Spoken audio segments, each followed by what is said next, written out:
আপনি কি বিক্রি হয়েছেন? বিক্রি হচ্ছে কত টাকায়? 700 টাকা। কত টাকায় বিক্রি হয়েছে? 600 টাকা। বিক্রি হয়ে গেছে? হয়েছে কত টাকায় বিক্রি হয়েছে? 700।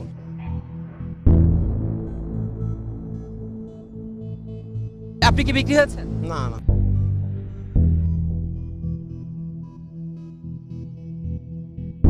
আশা আছে বিক্রি হওয়ার?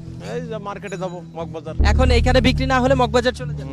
বয়স্ক এদের দাম আরো কম, যারা আমার মতো এদের টাকা বেশি, ভালো কাজ মনে করেন ঢালাই যদি করি 800 850 এরকম। আপনার প্রত্যাশা আছে কত, আজকে কততে বিক্রি হবে? গোপালে যা আছে স্যার, এখন গোপালে কত বিক্রি হবো কিনা সব যদি বিক্রি না হন? তাহলে আজকে বাসায় শুয়ে দেখতে হবে।